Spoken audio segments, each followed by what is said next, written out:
Yeah, as to your question of or what you said about reciprocity, at what point do you think we can seriously engage the Muslim world about reciprocity, not just in terms of hypersensitivity towards insult, but actually allowing churches and synagogues to be built in Saudi Arabia and other Muslim countries, actually allowing churches, for example, to expand according to the needs of the demographics, which is not possible in a Muslim land, in general, that in Muslim countries, that Muslims should provide the same kind of respect to other faiths that they expect to be provided to them in the United States and in Western countries.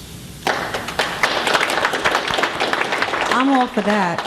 Honestly, I don't see it happening. Non-Muslims in Muslim countries live under dimitude. They're subclass status. They're denied basic human rights. I think there's a lot. Listen, even moderate Muslims, they suffer at the hands of the fundamentalists, most egregiously. I mean, how many were slaughtered in the jihad in Darfur and Sudan?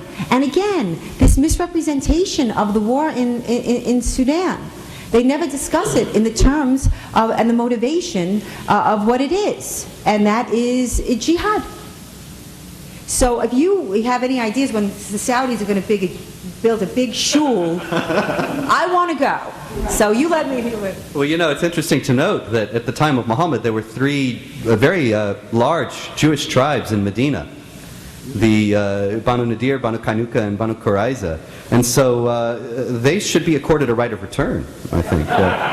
But in any case, the Ground Zero Mosque proponents, they tend to try to slap down this argument by saying, so you're acting as if the United States ought to behave like Saudi Arabia and deny religious freedom. No, no, no, no, no. This is the question here.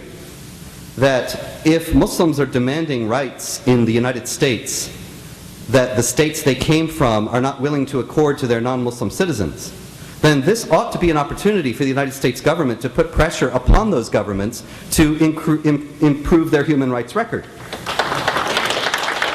That's all.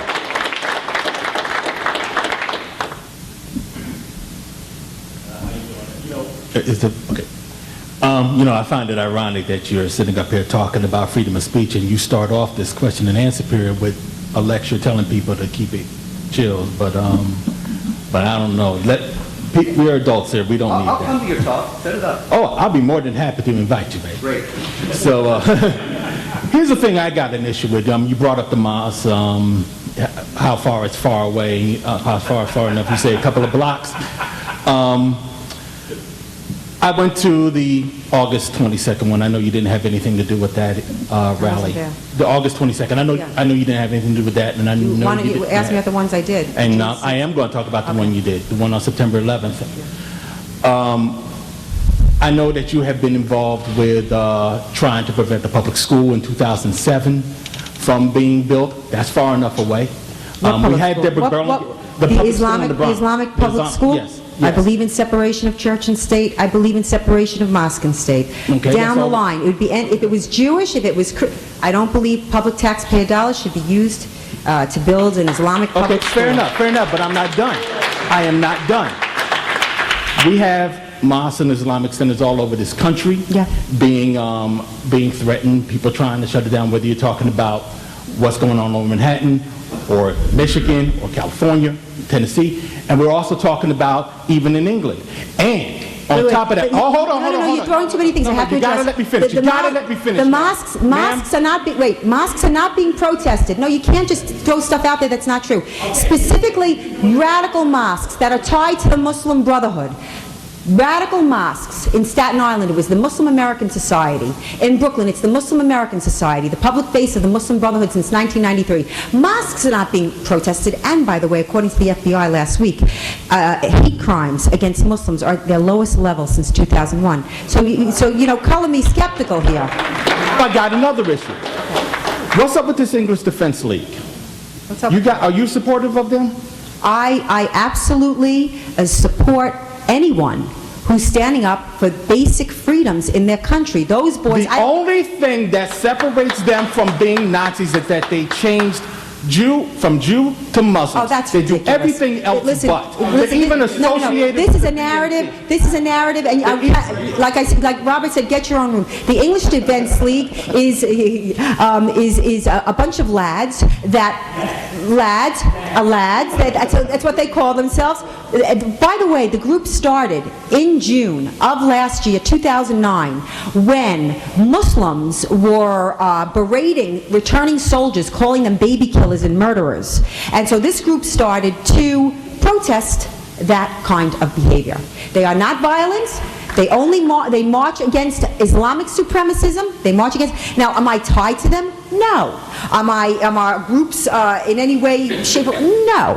Do I write them checks? No. Do I believe they have a right to fight for their basic freedoms in the UK? Yes. Yes, I do.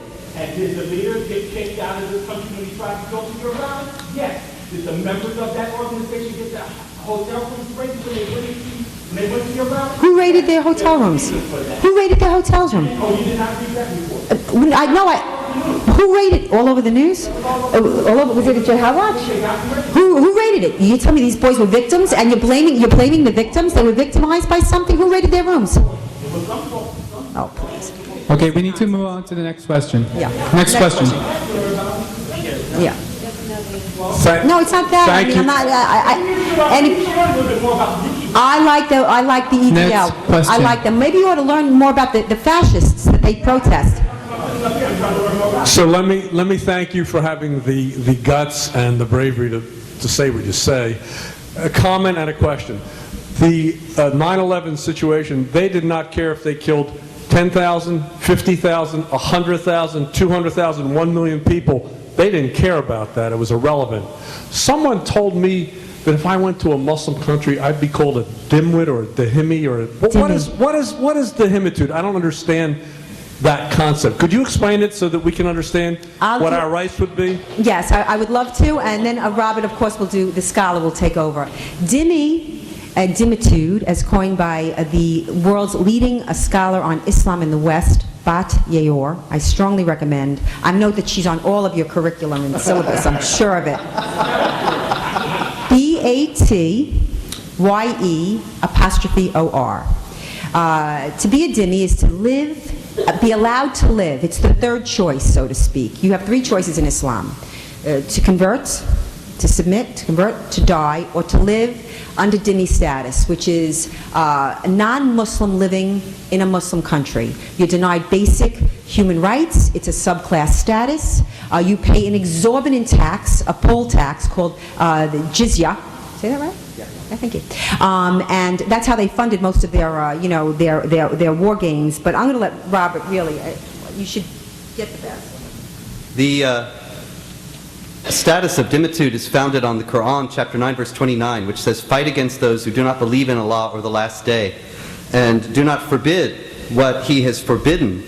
Do not obey Allah and His Messenger, rather, and do not forbid what He has forbidden, even if they are of the people of the book, until they pay the jizya with willing submission and feel themselves subdued." Now, the people of the book is the Quranic designation for primarily Jews and Christians, or anybody with the revealed scripture. And the jizya, as Pamela noted, is a tax that has to be paid with willing submission, as the protected people, so-called, that's what the word means, feel themselves subdued. This became the foundation for an elaborate legal superstructure in Islamic law that is shared among the various schools of Islamic jurisprudence that mandates a second-class status for non-Muslims in the Islamic State. They are not allowed to hold authority over Muslims. They are not allowed to build new houses of worship or to repair old ones. They have to step off the street like the old Jim Crow South if a Muslim is coming. These laws were abolished in the Ottoman Empire in 1856 under Western pressure. But they remain part of Islamic law as it is constituted by all the various schools, and part of the goal of the Islamic jihad movements around the world is ultimately to institute the fullness of Islamic law, including these laws. They also remain as a cultural hangover all around the Islamic world to varying degrees, such that I know many non-Muslims from Syria who have told me that they left Syria because they found that if they went to apply for certain jobs, they couldn't get them.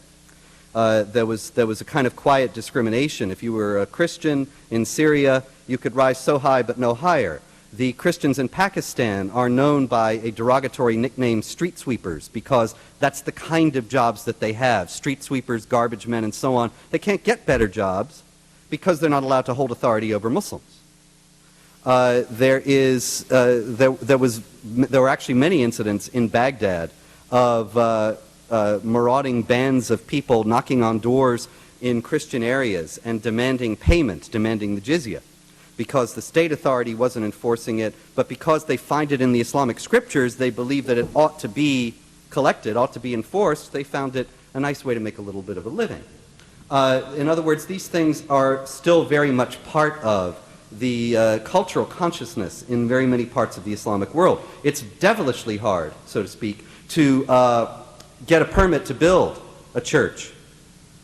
Synagogues aren't even on the table since the Jews were expelled from all the lands in the Middle East in 1948. The churches, if you try to build a church, even in secular Turkey, you run into oceans of red ink and can't get it done.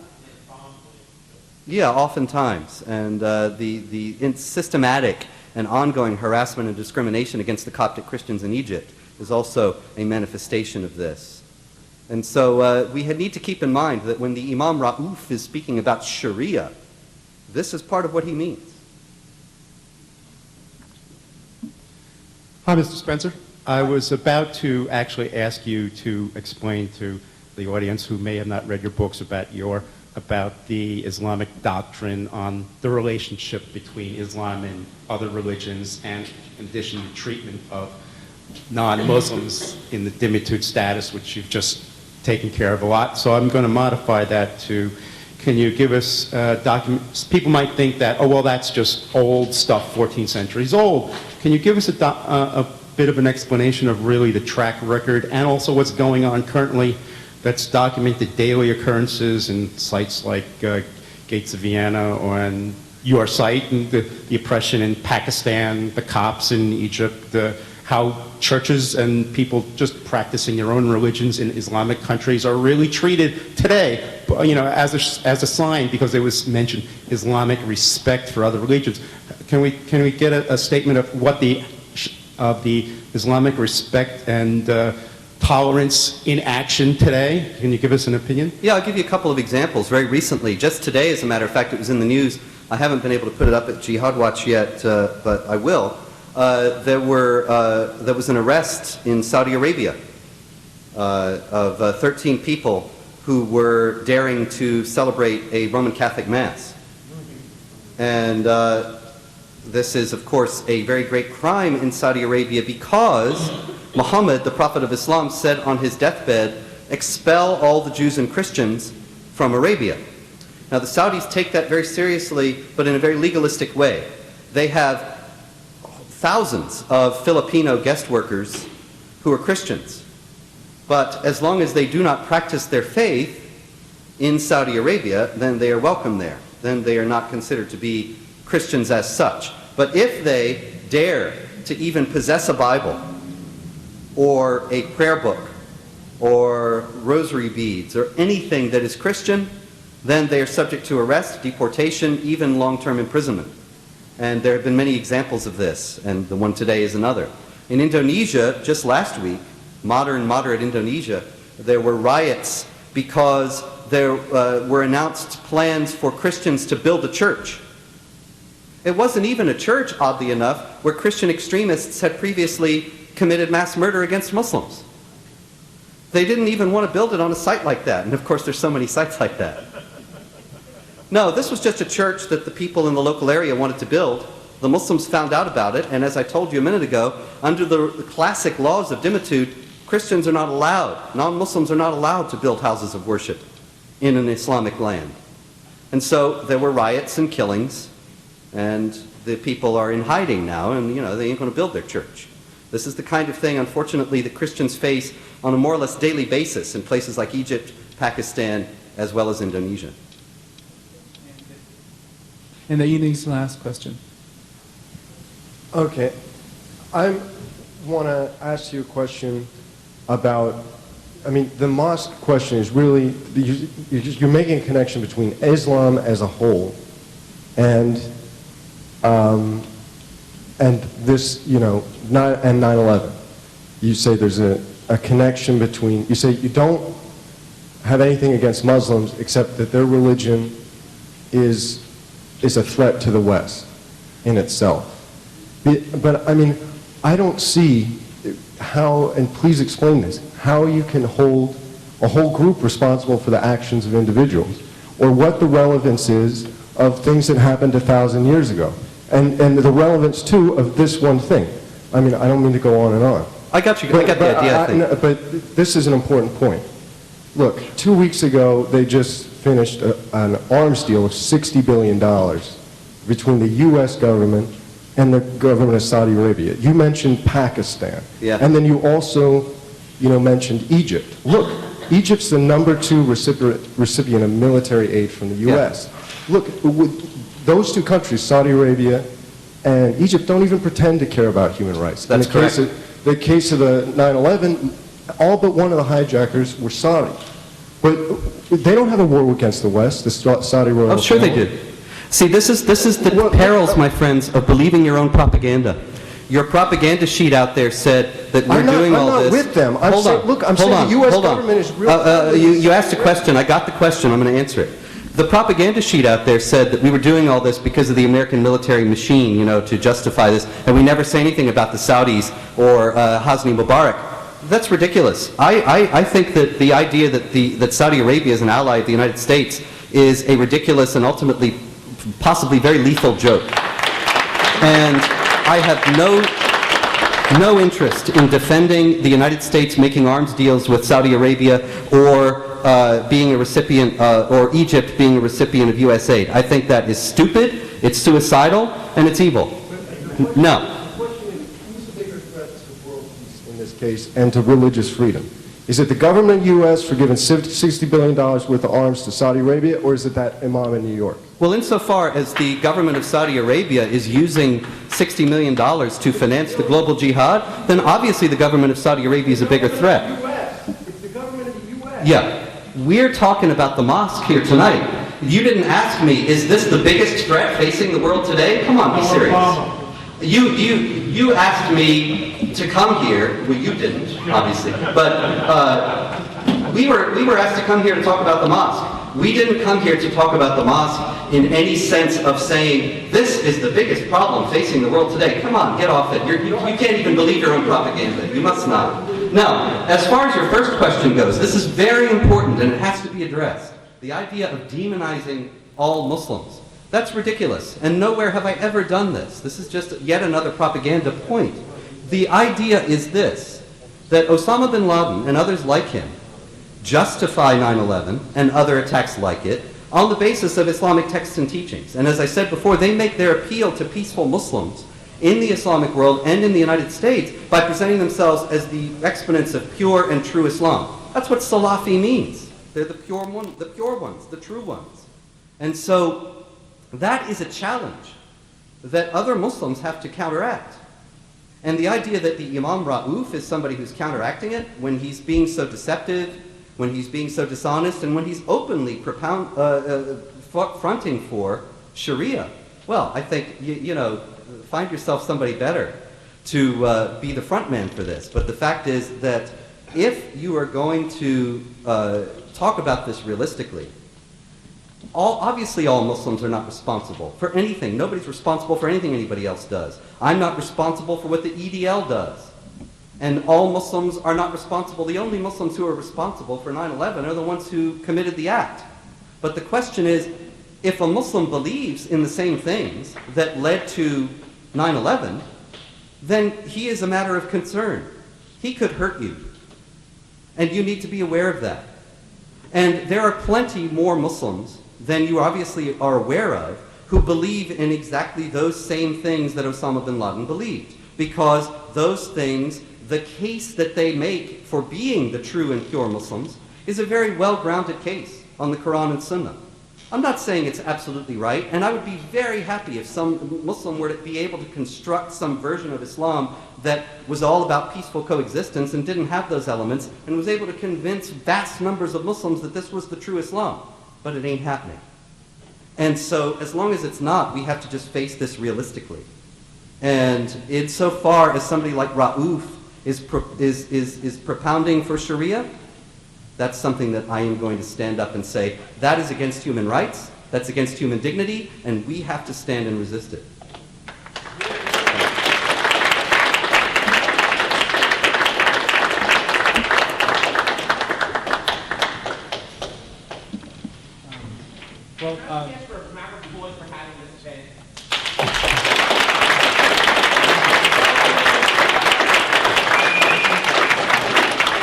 Thank you.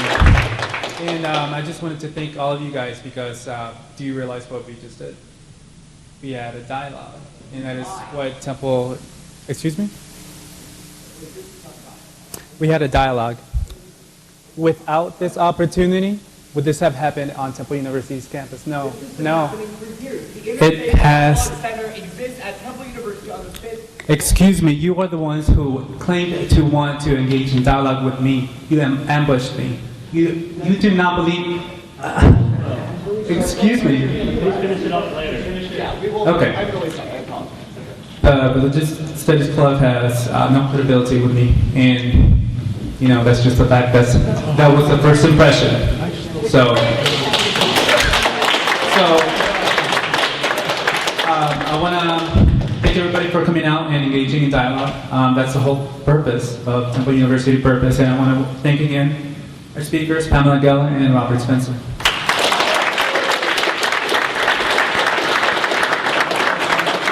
Good night.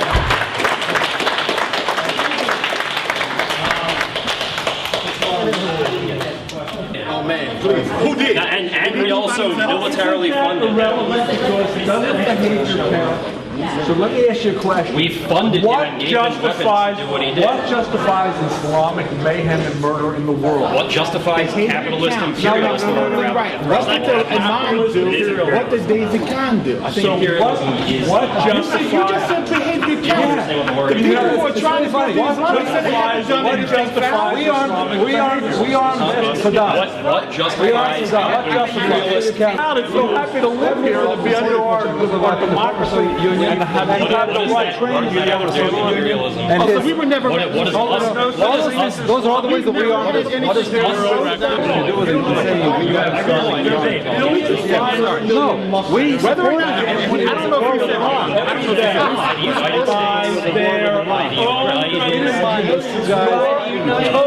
You're just an old racist. Why are you fighting me?